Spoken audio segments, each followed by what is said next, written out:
Okay, Bulla everybody. Bulla to all my Facebook friends and family. Bulla to everybody around the world. And of course, a big bulla to a lot of you out there who are entrepreneurs or who are starting up a business of some sort. I'd like to present to you some of my learnings, of course. Today, of course, I'm going to be talking about three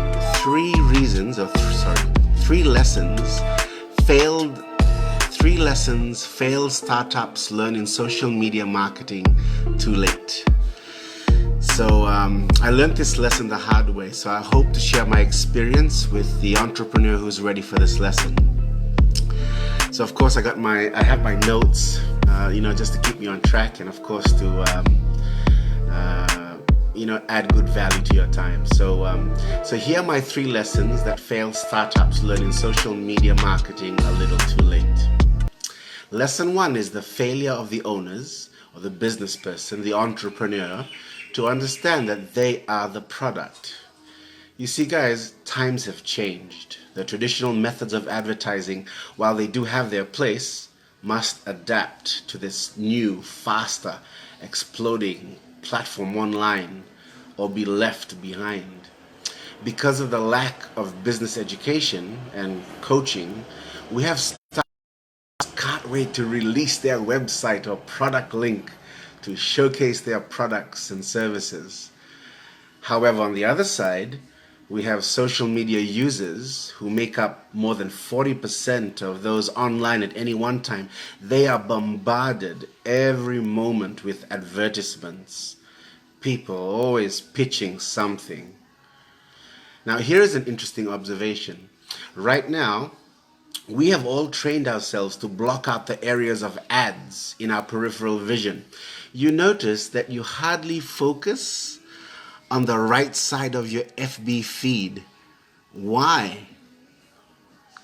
Ads, and more ads. So what is the solution? How do we advertise on social media? Be the product. People buy you first, you see. Introduce yourself. Tell your story. Share your vision. Everyone online is looking for a connection.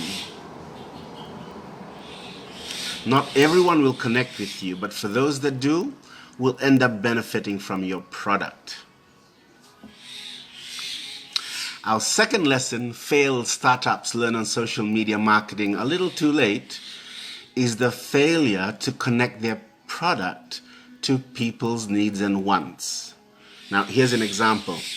Let's say you own a gym.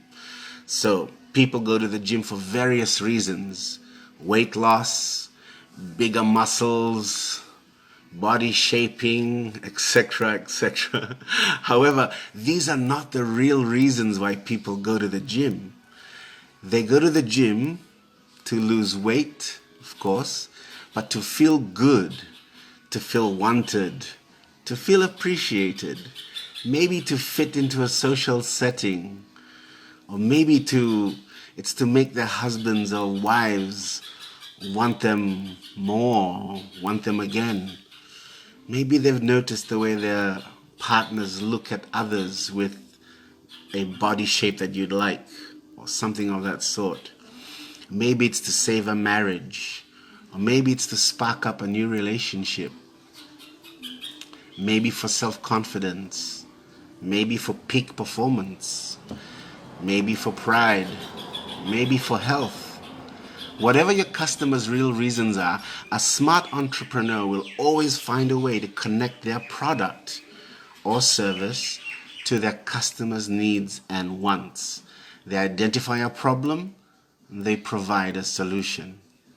So, how do you connect your product or service with people's needs and wants? How do you advertise such a concept on social media? Stories. People's stories of how your product has made a difference in their lives. Let your customers be that content.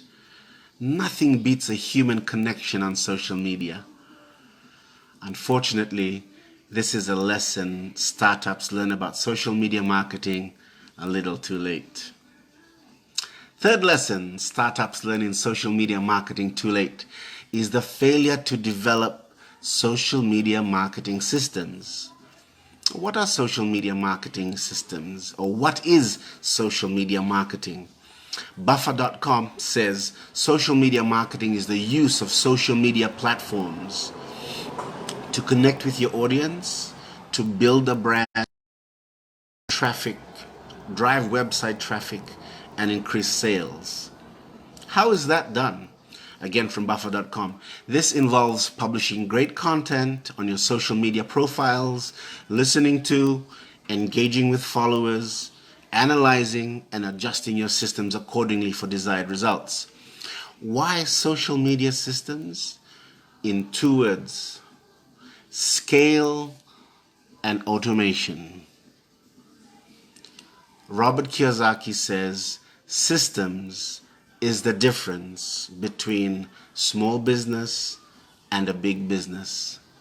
So, to all my friends and family engaged in some kind of entrepreneurial venture, I hope you find good value in this. Because for me, it took me 4 years of trial and error, because obviously I wasn't ready to receive the lesson. I was still hanging on to past beliefs, past limiting beliefs. And more importantly, I think I found a team and mentor that really provides the real education that I needed. So guys, with that lesson today, I hope you find good value in it. And this is Fred, of course, coming to you from Fiji. For those of you that have jumped on, thank you so much for... Hi Lou, how are you? Hey Benedine. Hi Jack, how are you, Anya? And for the rest of you that's going to come on replay, don't forget to comment, like, and share this video should you find me on Facebook or on YouTube. And I look forward to adding more value in your lives going forward on my next few videos. This is Fred coming to you from Fiji. Have an awesome day and a prosperous week.